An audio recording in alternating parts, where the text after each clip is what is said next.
Brenda Snow is an entrepreneur, author, and founder of Snow Companies, a pioneering global patient engagement agency inspired by her own multiple sclerosis diagnosis nearly 30 years ago.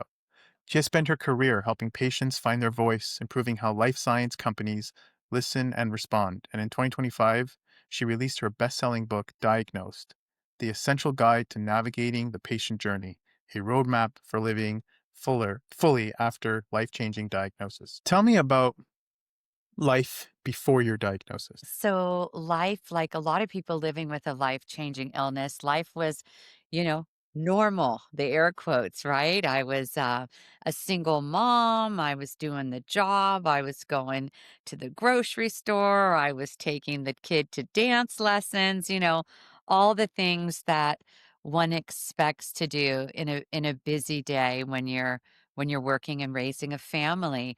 And then I started to have like very bizarre symptoms. Oh, Losing control of my bladder, people telling me it's because I had a kid, carried a baby, and I was thinking, "Oh, I don't know if you should still be wetting your pants 5 years later," you know? Started to have problems with my left eye, my mm. left foot, side of my left body was going numb, and so that kind of started my journey to figuring out what the hell was wrong with me, and it wasn't easy. How long were you experiencing these So symptoms? Were you when you weren't sure what it was? Sure. So I probably had an initial MS attack within 6 months postpartum that people just, dismissed me because I was postpartum. Then it was like 4.5, 5 years later that the symptoms that I just started Wow. describing to you were happening. And from the onset of those symptoms to the diagnosis was about 4 months. And honestly, almost 30 years ago, that was a quick diagnosis. Right. There were Right. people before that took years to get that diagnosis. Now we're seeing it with the advent of technology and more awareness around it, which, I'm proud to be a part of creating a lot of that awareness in the MS space. People are receiving a diagnosis earlier. But, Michael, I wish I could tell you that 30 years later, the way patients were treated has changed a lot and improved a lot. People trying to get a diagnosis with a life-changing, illness still are struggling. I mean, Right. I had a doctor tell me I was crazy and they should lock me up in a mental health facility and, told my dad to take control of my daughter and take away the key. I had another person tell me I had headaches. I had another person tell me I needed glasses. I mean, it was Yeah, but really super deflating. Yeah. for 5 years, you're kinda like, "Something's weird here." Can't seem to figure out what it was. And at the time of diagnosis, what was that emotion with you? Because I know this sounds bizarre, but sometimes people feel relieved when they get perspective Yeah, for what's been that's right. driving them crazy. Were you were you did you kinda see this coming before the doctor walked into that room saying, "Hey, you have ABC?" Yeah. Or yeah, yeah. Yeah. I mean, it's a good question because, like, during that 5 years, I didn't have any symptoms, so I have a relapsing form of MS, so the symptoms abated, but you're bang on. I mean, from when those first symptoms started for that 4 months, I knew there was something wrong with me, and I knew I wasn't crazy, although I had lost self-confidence and thought, "Is that idiot right?" Not a very nice doctor. I knew that I didn't need glasses. I knew that I was sick. So the day that the neurologist put her hand on my shoulder and said, "Miss Snow, you're not crazy, but you are a sick lady. I believe that you have a diagnosis of multiple sclerosis, and we're going to confirm it with one more test." I did feel relief. I Hmm. felt on one hand, Vindicated to some extent. yeah, but Yeah, also super sad, like, what does my life look like now? right, But I felt that if there was a name for it, we could do something about it, and I think a right. lot of people getting diagnosed feel that way, a sadness, but when you know what it is, maybe you can start to figure out Correct. how to move forward. Like, sometimes bad news is better than just confusion because at least you can pick yourself up and create and devise a strategy forward where you're given back some level of control. Like, you know what you're fighting at the very least. And that segues into my next question. Yeah. Sometimes people are diagnosed with chronic illness, say, for example, cancer. Hey, you have late stage cancer, you've got 3 months to. Thankfully, I've never experienced that. But what it seems to me is when someone's told that they only have a few months left in this world. It's amazing how the mind changes, where on your day to day as human beings, we're consumed by a million problems. And then we're told we only have a few months left on this world, and anything that doesn't matter just dissipates. And with these things that truly matter surface to the top. When you were told that you had MS, where did you get the motivation to start your company? Was it one of those things where you started to appreciate your time so much more? Or were you kind of drowning in depression at the very beginning? Well, that is a great question. So I think, you experience a range of emotions. And like I talk about in my book, like there's, stages of grief. I kind of tried to talk about the stages of emotion you feel when you're diagnosed with a chronic or life changing illness. You go through grief, you go through anger, you go through um, sort of some resolution. I mean, there's a lot of different stages. And I was sick, very, very sick. I mean, I was wheelchair dependent. I had attack after attack. So the first, 3 years of my diagnosis, my focus was really on learning how to be the best patient I could be, Hmm, building a healthcare team that was gonna be the right healthcare team for me. It wasn't, the first doctors that I saw, and I kind of say, the story, the nursery rhyme of Humpty Dumpty, as Humpty Dumpty was sort of put back together again, meaning me, I had a very deep compassion. I think I've always been a very kind of compassionate, sensitive person. And I had such deep compassion for the people that I met on my journey. I turned 30 years old and live in a long term rehabilitation center when I was trying to learn how to re walk again. And I was exposed to people that had a whole host of things, dementia, Guillain Barre, people at the end stages of their life. So I think a lot of that empathy and emotion that I felt living in that center for a long time in that 3 years of trying to put me back together, I hoped I could have a job again one day. I had a lot of medical debt and was, really just a young woman starting the beginning of my professional career. And I right. kind of knew whatever I wanted to do, I wanted it to be to help other people.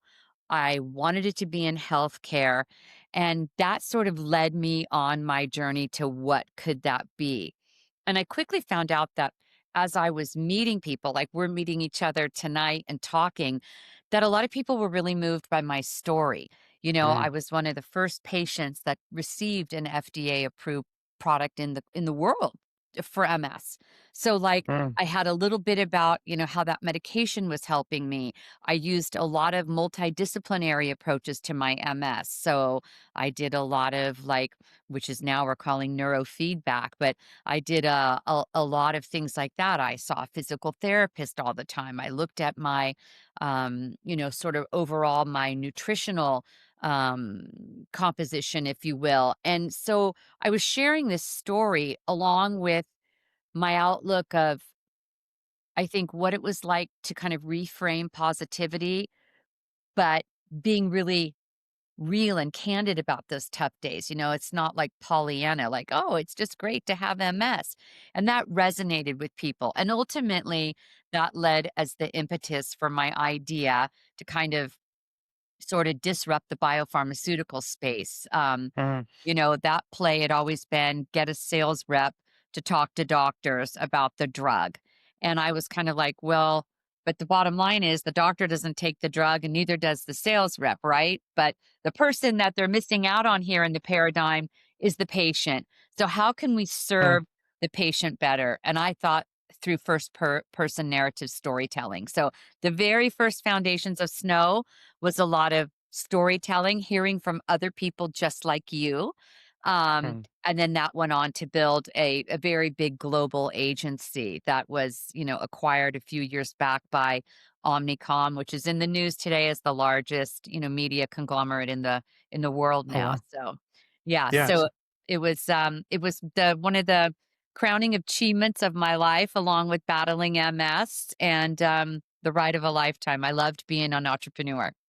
Yeah. Before we dive into snow companies, which I'm Yeah. really excited to do, and talk Sure. about your book, Sure. I want to ask you one more question Sure. about you in perspective. So they often say that pain creates wisdom that's impossible to achieve otherwise. What's one thing you learned about yourself going through your journey with MS? Yeah, pain creates wisdom, that's true.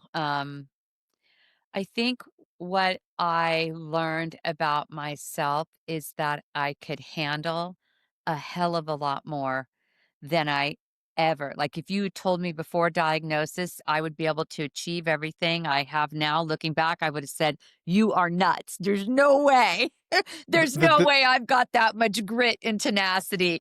Um, yeah, but the tenacity of human life is a tale that is constantly underestimated. 100%. And, it's kinda something today in the younger generation that I sort of wanna I don't always get the chance to talk about it, but, you know, n- you can still live your dreams, but it takes hard work. Mm, None of this stuff is magic wand comes easy. And I think today we have a lot of exterior noise and a lot of influencer noise and a lot of, you know, quick soundbite type of noise. And I just want to say that, while there's a place for all that, of course, hard work, not giving up, sticking to it, believing in yourself, figuring it out, right? Figuring out how to nobody told me how to start a business. I figured it out. So all of that stuff still wins the day in my book. yeah. I mean, it's some people form a company out of luxury and other people form it out of necessity. And I feel like your best teacher was you having to figure out how to survive on your own. And then Correct. when you hit some sort of milestone, it must have acted as some revelation or epiphany saying, this was a tough journey and there's a smile at the end of this. Yeah. Imagine I can model this and repackage it for other people. And this probably is the perfect segue into snow companies. So Sure. tell me all about snow companies. Well, like I said, it's a very big organization now. I stepped back as my role as CEO in May of this year and handed the Mm, reins over, which came with a lot of mixed emotion. But the book is keeping me pretty busy, and I think part of being a great entrepreneur, a great leader, a great chief executive officer is knowing when your succession. I had spent a lot of time building that succession plan. I let the woman that was my anointed successor. I gave her a 4-year, runway, trained her, groomed her, spent a lot of time with her. And then, when it came, I knew it was in great, capable hands. And also being self aware that she was a good fit for the future.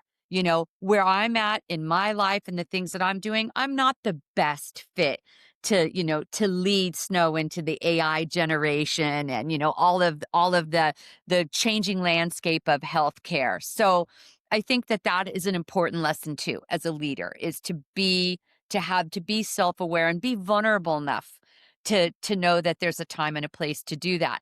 Um Snow represents biopharmaceutical companies, life sciences companies, and, like I said, our suite of services are everything from, mentorship type of programs, first person narrative storytelling, a lot of short film video, um, a whole host. I mean, it's just really mm, growing from, my attic, living in my house 25 years ago. It's our 25th year this year. Two of us in the attic of my first home to, 40,000 square foot building with 400 and some odd employees that go there every day. And then some employees that are still, around the world. We have people living in Europe. And it's, I think the greatest thing about the business is sure, it's employed people, it's, disrupted the marketplace, it's done a lot of good. But I think the thing that has meant the most to me is meeting other patients, meeting people with different forms of cancer, different autoimmune diseases, tough to treat. All of the spaces that we work in are really tough diagnoses. You're talking about infused, injection and meeting these incredible people and their family that lifted me up throughout my journey, hearing their stories, knowing how we got to touch their life, learning from others. I still think that's the best teacher. So many mm. aspirational. I've met and talked to hundreds of thousands of patients. And I'll get weepy. I still cry over, um, how meaningful that work was. Mm. Brenda, I have a question to Yeah. ask you that's not often welcomed, but I feel like you'll welcome this question. I'm an What open would book. what would Brenda do if tomorrow there was a cure for MS? And and she happily needs to close down shop. Well, you know what? There's lots of other conditions and therapies that still need support and awareness and everything. But if there was a cure for MS tomorrow, I would shout it from the freaking rooftops and make sure that every Okay, patient so I that guess it what I'm was. asking is, I guess what Yeah. I'm asking is that if you replayed your life Yeah. and you never had MS, this was never on your radar. Yep. It was, or even today, everything is cured. Cancer is cured. Okay. CRISPR unlocks it. There's just released in the news the other day that there's a vaccine for cancer that's potentially in the works, that's been tested on mice. Uh-huh. We're advancing with AI. The whole Yeah. concept of pharmaceuticals of creating these ideal molecules and proteins will be Correct. simulated by AI. Quantum computers is coming along. We're Yep. entering a fascinating world. Amazing. And let's just say you got enough. This is not a worry anymore, right? It's all cured. Yeah. You can pack our bags. What would you be doing? So I would be, um probably, stuff similar to what I'm doing now. I would probably I'm writing a second book on caregiving. And, it doesn't have to be, I guess you could pivot. It doesn't have to be about taking care of a patient, You've but never thought about it. You've yeah, never but thought about we're we're a that. world we're a world that needs a lot of love and kindness Yeah, and care and support right now. I would continue. I do a lot of philanthropy work. I would there we continue in go. that space, and then I would really, I love mentoring women, young women Mm, business leaders. That's a huge mm. passion. I was at a dinner tonight actually doing that before I popped over to get on with you, Michael. So, I think all of those things, again, consistent with me, who I am, the giving back, and feeling like incredibly blessed in my life. And, I've got some talents. I don't know, there's a whole lot of stuff I don't know, but the stuff that I think I'm reasonably good at, keep giving it back. For sure. Good answer. Good answer. Yeah. So I can just tell if I'm talking to you for a few minutes that you've done incredible work in your company. And I'm sure that if I were to ask anyone in your ecosystem or in your orbit, they would say nothing but good things about you. You've found a platform to offer so much value to people. I wonder why you've decided to write a book. And tell me a little bit about what that book is about and what inspired you to write it. Yeah, so it's a great question. Basically, COVID happened, right? And I'm like a high energy person. I was used to going to the office and running big teams and all this. And all of a sudden it was like, what do you mean we have to stay home? Right. And I had thought about it for a long time. I had been asked about it for a long time. I had been told, you should write a book. You should write a book. So I thought, what the hell? Let me take a crack at this while I have extra time on my hands.